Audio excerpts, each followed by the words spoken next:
नमस्कार, मैं डॉक्टर गंगाराम पांडे अपने YouTube चैनल संस्कृत मंदाकिनी पे आप सभी का स्वागत करता हूं। जैसा कि आपको पता है कि लघु सिद्धांत कौमुदी का समास प्रकरण और स्त्री लघु सिद्धांत कौमुदी का स्त्री प्रत्यय प्रकरण, इसी तरह से सिद्धांत कौमुदी का समास प्रकरण और भी कुछ साहित्य के जैसे कि अभिज्ञान शाकुंतल और जो कुछ मुख्य जो एंट्रेंस में लगे हैं जैसे कि UGC या UGC नेट या PGT वगैरह में जो भी मुख्य ग्रंथ हैं, जैसे कि साहित्य में आएंगे, अभी लक्षण ग्रंथ जब पढ़ेंगे तो उसमें काव्य प्रकाश और साहित्य दर्पण और भी जो मुख्य ग्रंथ होंगे उनको हम पढ़ेंगे। तो कल की जो कक्षा हुई थी उसमें सिद्धांत कौमुदी का कारक प्रकरण हुआ था, तृतीया विभक्ति चल रही है। और आज जो हमारी कक्षा रहेगी वो लघु सिद्धांत कौमुदी में जो समास प्रकरण चल रहा है, समास प्रकरण तत्पुरुष समास चल रहा है। और ये जो यहाँ पर आज सूत्र लिखा हुआ तृतीया तत्कृतार्थेन गुणवचने, इस सूत्र के पहले तक हम लोग इस सूत्र के पहले तक पढ़ चुके थे। आज की जो कक्षा होगी हमारी इस सूत्र पर होगी, ठीक है। ये बहुत इंपॉर्टेंट सूत्र है, तृतीया तत्पुरुष समास करता है ये सूत्र। तो लघु सिद्धांत कौमुदी में तृतीया तत्पुरुष समास करने वाला मुख्य रूप से ये सूत्र है। इसके बाद एक सूत्र और आएगा।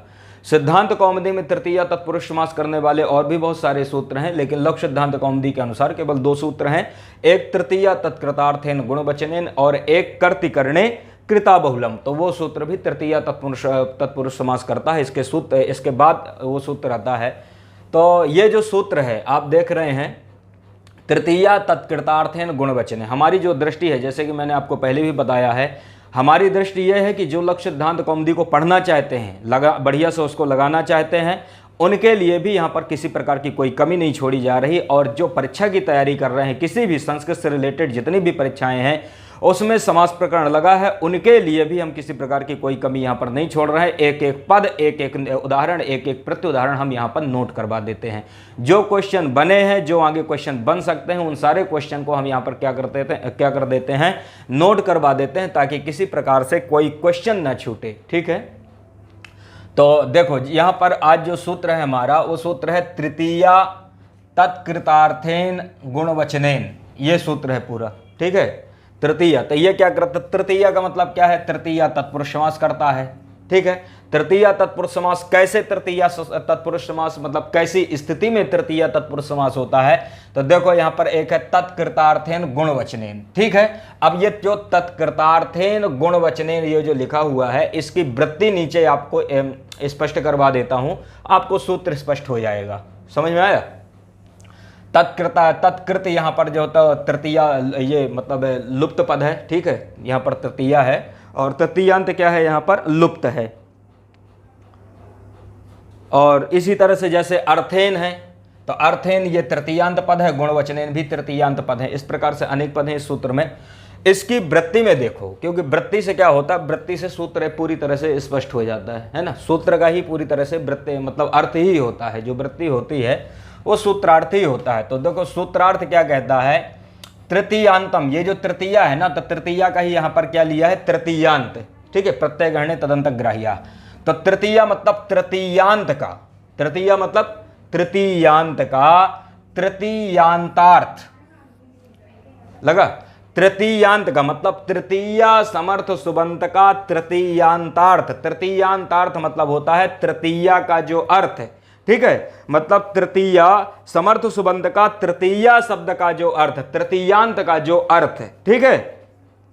तृतीयांत शब्द का जो अर्थ है तत्कृत, और तृतीयांतार्थ कृत मतलब उसके द्वारा किया गया जो, मतलब तृतीयांत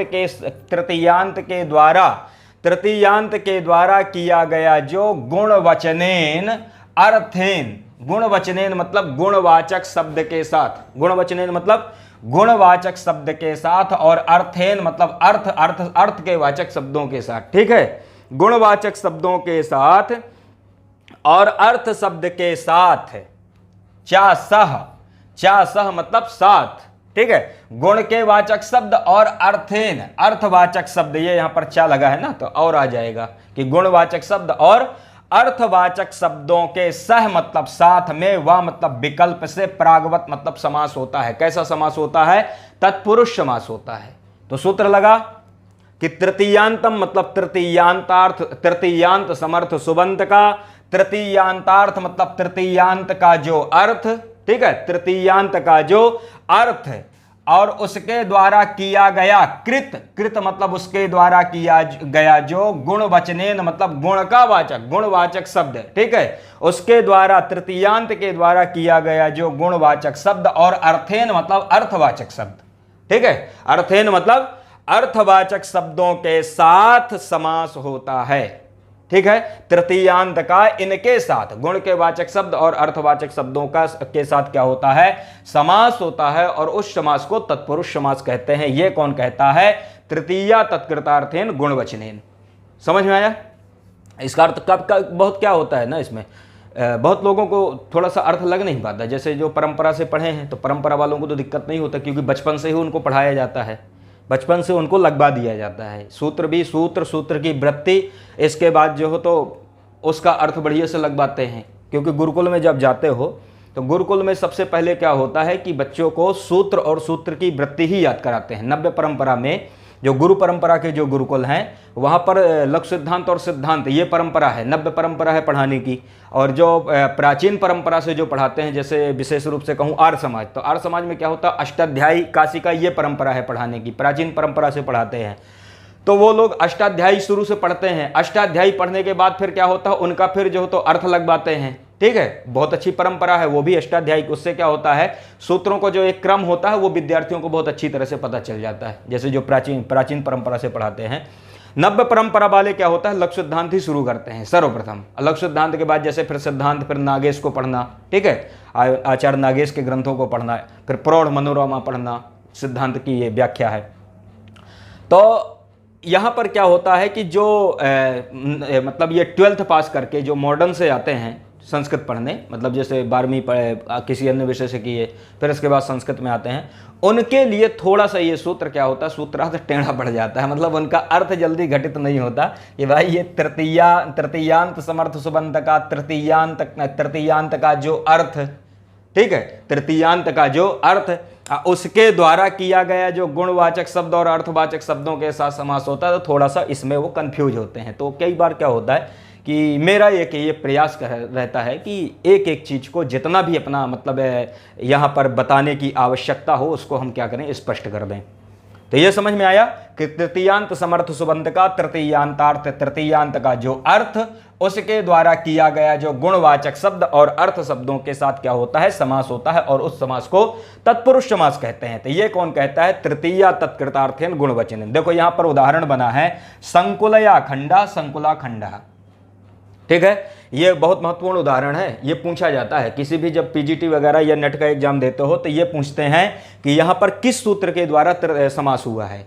तो ध्यान रखना कि संकुलिया खंडा संकुला खंडा यहाँ पर तृतीया तत्कृतार्थेन इस सूत्र के द्वारा समास हुआ है, और ये किसका है, गुणवाचक का है। ये जो है ना यहाँ पर गुणवचनेन, तो ये किसका है, गुणवाचक का है, उदाहरण है, ठीक है। यहाँ पर गुणवचन के अर्थ में यहाँ पर समास है।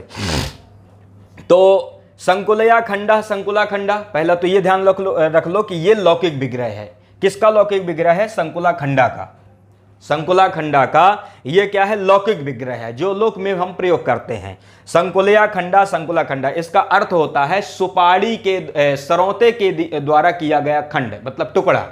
जैसे सुपारी फोड़ते हैं ना, जो सुपारी खाने के शौकीन होते हैं, सुपारी को फोड़ते हैं तो सरौते से फोड़ते हैं। तो यही है कि संकुलया, संकुलया मतलब सरौते से किया गया खंड, मतलब टुकड़ा, मतलब भाग, ठीक है। तो संकुलया खंडः संकुला खंडः ये क्या है, प्रयोग है, ये उदाहरण है आपका। यहीं पर पूछता है कि यहां पर लौकिक विग्रह क्या है, तो लौकिक विग्रह है संकुलया खंडः संकुला खंडः। अब देखो संकुलया में विभक्ति कौन सी है, तृतीया है। तृतीया के एक वचन में क्या बनता है, संकुलया बनता है। तो इससे अलौकिक विग्रह में क्या है, सीधे टा आ जाएगा, संकुला टा खंडसु। समझ में आया? अलौकिक विग्रह में क्या कर दो, संकुला टा खंडसु, संकुला टा खंड सु, ठीक है, क्योंकि ये एक वचन में है तो इसमें सु आ जाएगा, ये तृतीया का एक वचन है इसमें टा आ जाएगा। समझ आया? तो ये अलौकिक विग्रह, इसको बढ़िया से याद कर लो। संकुला टा खंडसु ये क्या हो जाएगा, इसका अलौकिक विग्रह हो जाएगा। अब यहां पर देखो संकुला, ये क्या है, संकुला में कौन सी विभक्ति हुई है, तृतीया विभक्ति हुई है, क्योंकि ये संकुला टा, तो ये कौन है, तृतीया समर्थ सुबंत है। संकुला टा ये तृतीया समर्थ सुबंत हो गया, क्योंकि ये सुप प्रत्यय है ना, टा किसमें आता है, सुप में आता है, सुओजो समोर्षष्टाभ्याम भिस, तो तृतीयांत समर्थ सुबंत कौन हुआ, संकुला टा। जैसा कि ये कहता है कि तृतीयांत समर्थ सुबंत का तृतीयांतार्थ का, तृतीयांत का जो अर्थ, तो तृतीयांत का जो अर्थ है, तो इसका अर्थ क्या होता है, संकुला का अर्थ क्या है, सरौता, संकुला का अर्थ क्या है, सरौता, तो ये हो गया तृतीयांत, तृतीयांतार्थ मतलब तृतीयांत का जो अर्थ है। इसके द्वारा किया गया जो गुणवाचक शब्द, तो गुणवाचक शब्द कौन हो गया, खंडसु। इसके द्वारा किया गया गुणवाचक शब्द कौन हुआ, खंडसु, क्योंकि सरौते के द्वारा क्या करते हैं, टुकड़ा करते हैं, तो ये क्या है, ये गुणवाचक है, मतलब गुण है ये, ठीक है, मतलब सरौते का जो फोड़ना है, सरौता जो किसी चीज को काटता है, वो सरौते का अपना गुण है, किसी चीज को काटना, तो ये गुणवाचक शब्द कौन हो गया, खंडसु हो गया। और इन्हीं का क्या कर दो, इस सूत्र के द्वारा समास कर दो, समास कर दो, तो समास होने के बाद क्या होता है, कृतध्य समासाश्च से प्रातिपदिक संज्ञा, प्रातिपदिक संज्ञा होने के बाद एक सूत्र सुपो धातु प्रातिपदिक, उस सूत्र के द्वारा विभक्ति का लुक कर दो, विभक्ति का लुक होगा तो प्रयोग बनेगा संकुला खंड। संकुला खंड होने के बाद क्या कर देना है, प्रथमा निर्दिष्टम समास उपसर्जनम, जो उपसर्जन संज्ञा करने वाला सूत्र है वो कहता है प्रथमा विभक्ति समास शास्त्र प्रथमा निर्दिष्टम यद उपसर्जन संज्ञम से, समास शास्त्र में जो प्रथमा विभक्ति के द्वारा निर्दिष्ट होता है उसकी उपसर्जन संज्ञा होती है। तो यहां पर जो तृतीया शब्द है, तृतीया शब्द क्या है, प्रथमा विभक्ति में बनता है, सूत्र में जो तृतीया शब्द है यह प्रथमा में बनता है, ठीक है, प्रथमा के द्वारा निर्दिष्ट, मतलब इस तृतीया के द्वारा निर्दिष्ट कौन है, संकुलाटा, इस तृतीयांत के द्वारा निर्दिष्ट कौन है, संकुलाटा, क्योंकि यहां पर टा है, किसमें आता है कि यह विभक्ति तृतीया के एक वचन में आता है, तो तृतीया के द्वारा निर्दिष्ट कौन है, संकुलाटा, इसी का क्या कर दो, उपसर्जन संज्ञा कर दो, उपसर्जन पूर्वम से इसी का पूर्व प्रयोग रहेगा, तो प्रयोग बनेगा संकुला खंड। क्या बनेगा प्रयोग, संकुला खंड। और संकुला खंड के बाद पुनः स्वाद्योत्पत्ति कर दो, पुनः स्वाद्योत्पत्ति, सु आ जाएगा, सु में उकार की संज्ञा, सकार का रुत्व विसर्ग हो जाएगा, प्रयोग बन जाएगा संकुला खंड। समझ में आया, कोई समस्या तो नहीं होगी, ये है इसमें मुख्य रूप से, तो ये अच्छी तरह से लग गया। आगे चलें, तो ये किसका उदाहरण है, ये उदाहरण है गुणवाचक का, मतलब तृतीयांत का गुणवाचक शब्द के साथ यहां पर समास हुआ है। समझ में आया, गुणवाचक शब्द कौन, खंडसु। अब इसके बाद कहते हैं कि अर्थवाचक, अर्थ के वाचक शब्द, ये यहां से अर्थ ले लो, तो अब तृतीय गुणवाचक के साथ हो गया, इसके बाद अर्थवाचक का ले लो कि तृतीयांत का अर्थवाचक शब्द के साथ समास होता है। बहुत महत्वपूर्ण उदाहरण है धान्येन अर्थः धान्यार्थः, धान्येन अर्थो धान्यार्थः, ये दूसरा उदाहरण है। दूसरा उदाहरण क्या है, धान्यार्थः, धान्येन अर्थो धान्यार्थः, तो धान्येन अर्थो धान्यार्थः, ये लौकिक विग्रह है, धान्यार्थः का लौकिक विग्रह है, धान्येन अर्थो धान्यार्थः, धान्येन में तृतीया विभक्ति है, अलौकिक विग्रह में कर दो धान्यटा,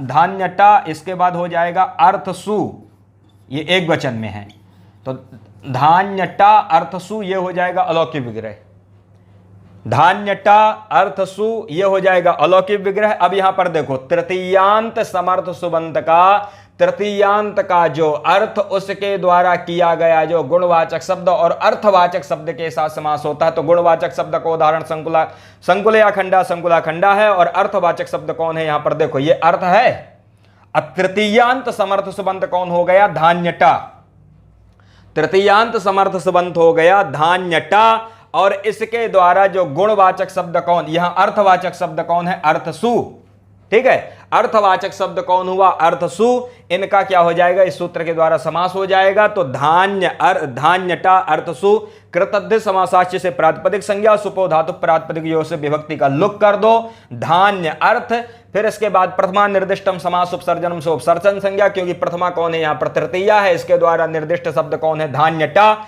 इसकी उपसर्जन संज्ञा हो जाएगी, उपसर्जनम पूर्वम से इसी का पूर्व प्रयोग हो जाएगा, और फिर वही एक स्वाद्योत्पत्ति, एक देश विकृत मनन्यवत, ये न्याय मान करके, परिभाषा मान करके पुनः सु ले आओ, जाओ, सु में क्या कर देना हो, कार की संज्ञा, सकार को तो विसर्ग कर देना, प्रयोग बन जाएगा धान्यार्थः। यह है इस सूत्र में, और कुछ ज्यादा विशेष नहीं है। समझ आया? तो प्रयोग बन जाएगा धान्यार्थः, धान्येन अर्थो धान्यार्थः। इसका मतलब यह है कि धान्य से जिसका अर्थ है अर्थात प्रयोजन है। अब यहां पर कहते हैं तत्कृत इति किम, एक प्रत्युदाहरण है कि तत्कृत इति किम मतलब उसके द्वारा तृतीयांत समर्थ सुबंध का तृतीयांत का जो अर्थ उसके द्वारा किया गया गुणवाचक शब्द या अर्थ शब्द। तो यदि ये ऐसा तत्कृत यदि नहीं कहेंगे तो समस्या क्या है? तो यहां पर तत्कृत इसलिए कहा गया क्योंकि अक्षणा काणा एक प्रयोग बनता है, प्रयोग है अक्षणा काणा। अक्षणा काणा का मतलब होता है आंख से काना। अब यहां पर क्या है, देखो तृतीयांत समर्थ सुबंध तो है ही, अक्षणा है, लेकिन यहां पर गुणवाचक शब्द नहीं है, क्योंकि काणत्व जो है, जो कानापन है, वो कानापन गुण नहीं होता किसी का, वो दोष ही होता है। कानापन ये किसी का गुण नहीं होता बल्कि दोष ही होता है। तो यहां पर गुणवाचक शब्द नहीं है, क्योंकि काणत्व क्या होता है, दोष होता है, और दोष होने में इस सूत्र के द्वारा समास नहीं हुआ तो अलग ही रहे, अक्षणा अलग रहा, काणा अलग रहा। ठीक है, क्योंकि यह सूत्र क्या कहता है, गुणवाचक शब्द के साथ समास करता है। यहां गुण नहीं है, आंख से काना है तो काना दोष ही होता है, गुण तो होता नहीं है। पैर से लंगड़ा है तो लंगड़ापन ये दोष ही है, गुण तो होता नहीं है। ठीक है, हालांकि अब जो तो उनको दिव्यांग कहने लगे हैं, दे दिए हैं, तो काफ़ी अच्छा है। नहीं तो लोग तो वैसे भी जो व्यक्ति जैसे होता है उसको तो पूरी तरह से कोशिश करते हैं कि उसको वैसे ही बोल दें। अच्छा है कि दिव्यांग बोलते हैं, कहना भी नहीं चाहिए भाई, वो ईश्वर के द्वारा उनको मिला है, ईश्वर प्रदत्त है। तो इंसान के अंदर जो होता है कि किसी में भी दोष निकालना, गुणों में भी दोष निकालना, असूया करना, ये अच्छा नहीं होता है। तो ये हो गया ना। इसके बाद देखो अब एक सूत्र आता है कर्तिकरणे कृता बहुलम, बहुत महत्वपूर्ण सूत्र है, कर्तिकरणे कृता बहुलम। यह भी तृतीया विभक्ति करता है, यह भी तृतीया तत्पुरुष समास करता है, विभक्ति नहीं। सूत्र है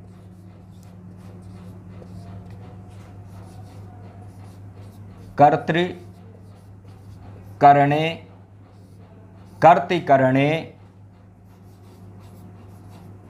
कृता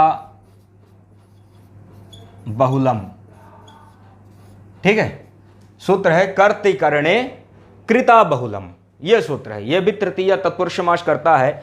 इसकी वृत्ति में आचार्य भट्टोज दीक्षित कहते हैं कि कर्तरि करणे चा तृतीया कृदंतेन बहुलम प्राग्मन। मैं लिख देता हूं, कुछ लोग क्या होते हैं ना, जो बच्चे जो मतलब नए होते हैं, जो पहली बार शायद पढ़ रहे होते हैं, उनके लिए एक एक चीज दिखाना पड़ता है, नहीं तो उनको समस्या हो जाती है। यदि केवल हम बोल के ही बताते हैं तो वो चीजों को पकड़ नहीं पाते। तो कर्तरि करणे चा तृतीया, यहां पर इसकी वृत्ति है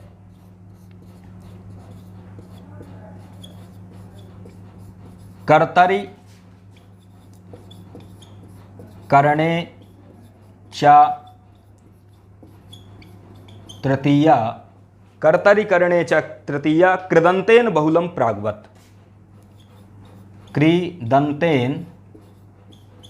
कृदंतेन बहुलम प्राग्वत। ठीक है, ये इसकी वृत्ति है। अब यहां पर क्या होता है, कर्तृकरणे कृता बहुलम, यहां पर कर्तृकरणे एक पद है, कृता और फिर बहुलम। ठीक है, इसकी वृत्ति में है कि कर्तृकरणे मतलब कर्तृकरणे चा, कर्तृकरणे चा, फिर क्या कहते हैं, कृता बहुलम। तो अब यहां पर देखो कर्तृकरणे चा तृतीया कृदंतेन बहुलम प्राग्वत। तो ये इसमें ये है कि कर्तृकरणे चा का मतलब होता है कि कर्ता और करण में अर्थ में हुए, हाँ, कर्तृकरणे चा मतलब कर्ता और करण अर्थ में हुए। ठीक है, कर्ता और करण अर्थ में हुए तृतीयांत, तृतीया मतलब तृतीयांत समर्थ सुबंत का, कर्ता और करण अर्थ में हुए तृतीयांत समर्थ सुबंत का कृदंतेन, कृदंतेन मतलब होता है कि कृदंत प्रकृतिक, कृदंत मतलब कृदंत प्राकृतिक शब्दों के साथ, बहुलम का मतलब होता है बहुलता से, बहुलम मतलब बहुलता से समास होता है। कर्ता और करण अर्थ में हुए, कर्ता और करण अर्थ में हुए। तृतीया मतलब तृतीयांत सुबंत का, तृतीयांत समर्थ सुबंत का। कृदंतेन मतलब कृदंत प्रकृतिक, कृदंतेन मतलब कृदंत मतलब कृत प्रत्यय अंत में है जिसके ऐसे शब्द, ऐसे शब्द के साथ बहुलम मतलब बहुलता से समास होता है, और वह समास क्या कहलाता है? तत्पुरुष समास कहलाता है। तो कर्ता और करण अर्थ में हुए तृतीयांत सुबंतों का कृदंत प्रकृतिक सुबंत के साथ बहुलता से समास होता है। ऐसा कौन कहता है? कर्तृकरणे कृता बहुलम। कर्तृकरणे, कर्तृकरणे मतलब कर्ता और करण अर्थ में हुए जो तृतीयांत समर्थ सुबंध है उनका कृता मतलब कृदंत प्रकृतिक समर्थ सुबंध के साथ बहुलम मतलब बहुलता से समास होता है, और उस समास को तत्पुरुष समास कहते हैं। यह इसका अर्थ है कर्तृकरणे कृता बहुलम का। अब इसका उदाहरण देख लो। इसका उदाहरण है हरिणा त्रातो हरित्रातः, हरिणा त्रातो हरित्राता।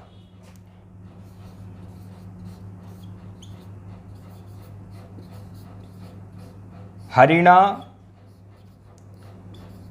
त्रातो हरित्रातः,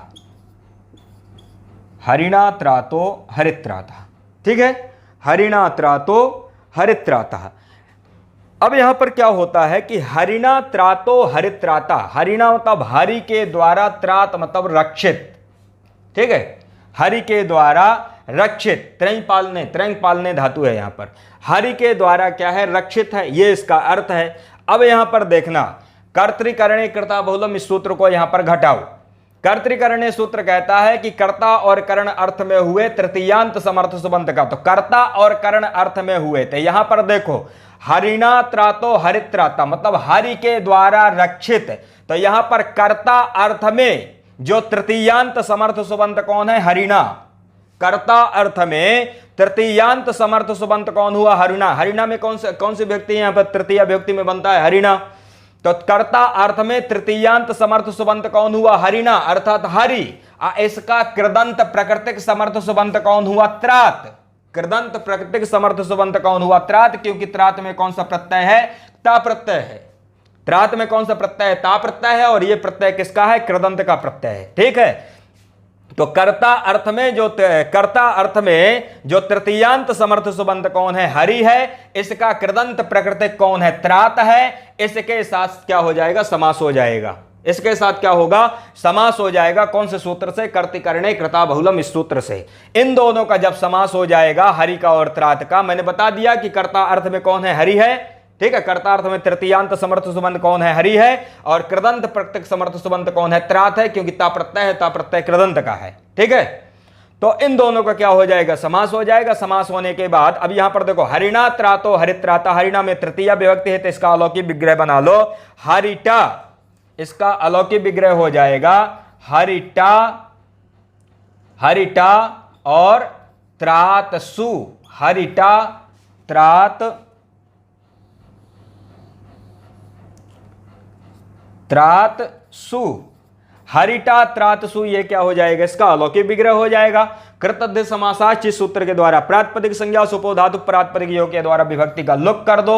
विभक्ति का लुक होने के बाद प्रथमा निर्दिष्टम समास उपसर्जन से उपसर्जन संज्ञा, हरि की उपसर्जन संज्ञा होगी, क्योंकि प्रथमा व्यक्ति के द्वारा निर्दिष्ट है, मतलब तृतीया के द्वारा निर्दिष्ट है। तृतीया क्या है? प्रथमा है। इसी की उपसर्जन संज्ञा हरित्रात। पुनः इसके बाद जो तो एक देश विकृत मनन्वत सु ले आओ, सु में उकार की संज्ञा, सकार का रुत्त विसर्ग, प्रयोग बन जाएगा हरित्रातः, मतलब हरि के द्वारा रक्षित। तो यह समझ में आ गया। हरिणा त्रातो हरित्राता का यहां पर लौकिक विग्रह और अलौकिक विग्रह आपको अच्छी तरह से याद रखना है। इसके बाद देखो एक उदाहरण है, महत्वपूर्ण उदाहरण यह भी है। नखैर भिन्नो नख भिन्न, नखैर भिन्नो मतलब नखों से, नाखूनों से भिन्न किया गया, काटा गया, तोड़ा गया। नखैर भिन्नो नख भिन्न, नखैर भिन्नो, नखैर भिन्नो नख भिन्न, नखैर भिन्नो नख भिन्ना, ये आपका उदाहरण है। ये आपसे पूछा जाएगा कि नखैर भिन्नो नख भिन्ना में किस सूत्र के द्वारा यहां पर समास हुआ है। नखै भिन्नो नख भिन्ना में किस सूत्र के द्वारा समास हुआ है। सूत्र है कर्तिकरणे कृता बहुलम, इस सूत्र के द्वारा समास हुआ है। नख भिन्न का लौकिक विग्रह, नख भिन्न का लौकिक विग्रह है नखै भिन्नो, नख भिन्न का लौकिक विग्रह है नखै भिन्नो। नखै मतलब नाखूनों से काटा गया, जैसे आप तोड़ते हैं ना, नाखूनों से ही जो तो लगभग आधे काम तो निपटा ही देते हैं, ठीक, डॉट डॉट खोलना हो नाखून या दांत से तोड़ देते हैं। तो नखै भिन्नो नख भिन्ना, नखूनों से काटा गया, नखूनों से अलग किया गया। तो यहां पर देखो कर्ता और करण अर्थ, कर्ता और करण, ठीक है, कर्ता और करण इस तृतीयांत समर्थ सुबंध का, कर्ता और करण अर्थ में जो तृतीयांत समर्थ सुबंध, तो यहां पर कर्ता का उदाहरण हो गया था हरिणा त्रातो हरित्राता। अब करण का देख लो, करण, करण में क्या आएगा, कर्ता और करण अर्थ में हुए जो तृतीयांत समर्थ सुबंध, तो यहां पर करण अर्थ में तृतीयांत समर्थ सुबंध कौन है, नख है। करण अर्थ में तृतीयांत समर्थ सुबंध कौन है, नख है। देखो नख, नखई, नखई कहां बनता है, नख शब्द के तृतीया के बहुवचन में क्या बनता है, नखई। जैसे राम के तृतीया के बहुवचन में क्या बनता है, रामई ही, वैसे ही नख के क्या बनेगा, नखई। तो ये क्या है, करण है। करण, करण अर्थ में ये तृतीयांत समर्थ सुबंत है। नख जो है ये करण अर्थ में हुआ तृतीयांत समर्थ सुबंत है, क्योंकि नख भिस, अब भिस कहां, तृतीया के बहुवचन में आता है। तो ये कौन है, करण अर्थ में तृतीयांत समर्थ सुबंत कौन है, नख शब्द है। और कृदंत प्राकृतिक समर्थ सुबंत कौन है, भिन्न।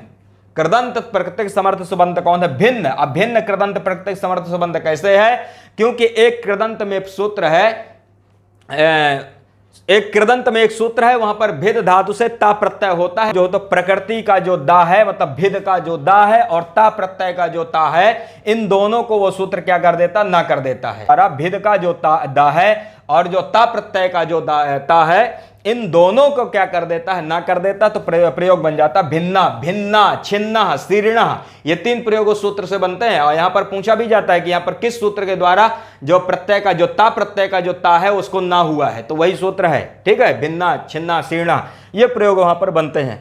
तो ये समझ में आया कि कृदंत प्राकृतिक समर्थ सुबंत कौन हुआ, भिन्ना, और मतलब कर्ता करण अर्थ में तृतीयांत समर्थ सुबंध कौन है, नख है। इन दोनों का समास हो जाएगा। समास होने के बाद नखई भिन्नो नख भिन्ना, ये इसका अलौकिक विग्रह है। नखई में तृतीया का बहुवचन है, तो प्रत्यय आ जाएगा नख भिस भिन्नसु,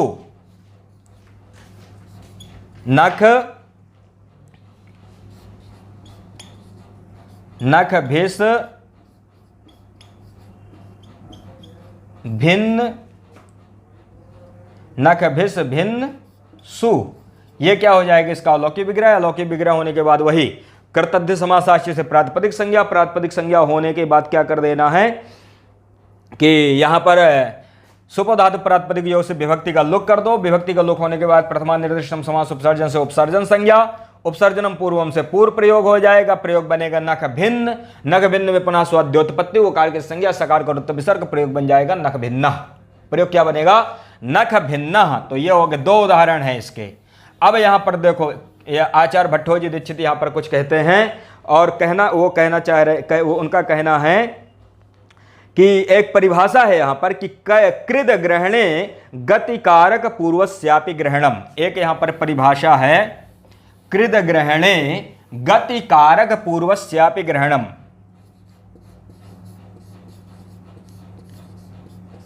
परिभाषा है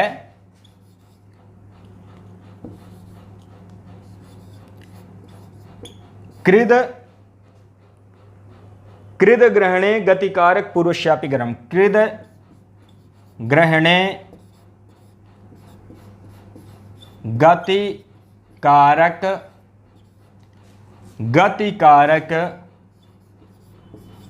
पूर्वस्यापि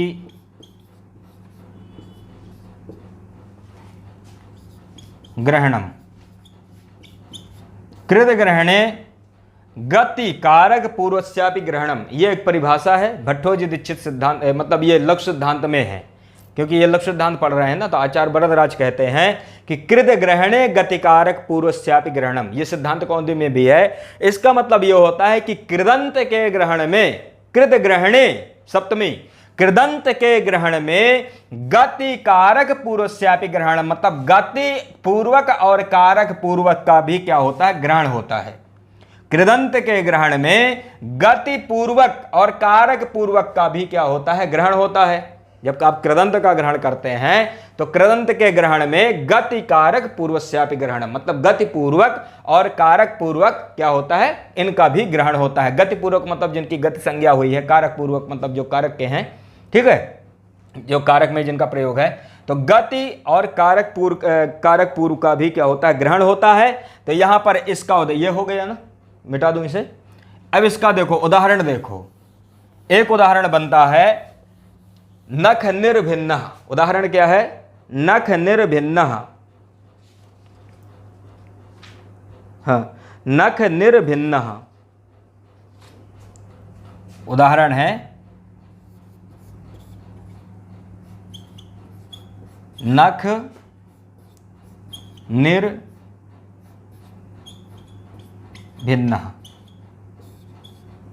नख निर्भिन्न, ठीक है, ये क्या है, इसका उदाहरण है। तो नख निर्भिन्न में क्या होता है कि नख निर्भिन्न, अच्छा यहां पर विसर्ग लगाना, ये क्या है, इसका उदाहरण है। अब नख निर्भिन्न भी वही चीज है जो इसके पहले नख भिन्ना प्रयोग बनाए हैं ना, लगभग वही है।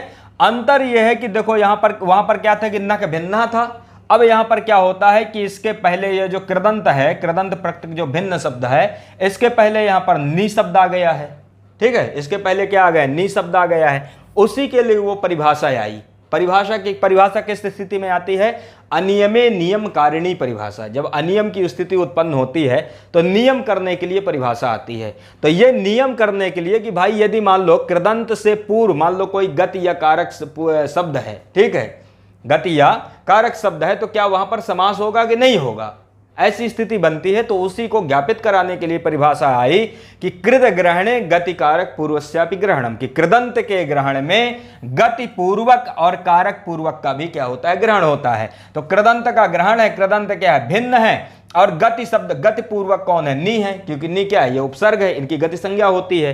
तो इसका ग्रहण है तो इनका भी क्या हो जाना चाहिए, समास हो जाना चाहिए। बाकी सब वही है। नख निर्भिन्न, तो नख निर्भिन्न में होता है कि नखई निर्भिन्न नख निर्भिन्न, जैसे नखई भिन्ना नख भिन्ना, वैसे नखई निर्भिन्न नख निर्भिन्न। नख भिस निर्भिन्न सु, ये इसका लौकिक विग्रह हो जाएगा। नखई निर्भिन्न, समझ में आया, नखई निर्भिन्न, नखई निर्भिन्न, नखई निर्भिन्न नख निर्भिन्न, ये प्रयोग कर लो पूरा, ठीक है। नखई में कौन सी विभक्ति है, तृतीया है, तृतीया का बहुवचन है, तो यहां पर कर लो नख शब्द से नख भिस, नख भिस और निर्भिन्न सु, नख भिस और निर्भिन्न सु, लग गया। बस वो जो परिभाषा है कृत ग्रहणे गति कारक पूर्वस्यापि ग्रहणम, वो केवल एक ज्ञापन ही कराती है कि भाई कृदंत के ग्रहण में गति पूर्वक कारक पूर्वक का भी ग्रहण होता है। तो अब यहां पर क्या है, देखो कृदंत का ग्रहण है, कृत ग्रहण है, और यहां पर गति पूर्वक कौन है, नी है, क्योंकि इसकी गति संज्ञा होती है, तो उसका भी क्या हो जाएगा, ग्रहण हो जाएगा। तो नख भिस निर्भिन्न सु, यहां पर फिर कृतधि समासाची से प्रातिपदिक संज्ञा, सुपो धातु प्रातिपदिक योग से विभक्ति का क्या कर दो, लुक कर दो।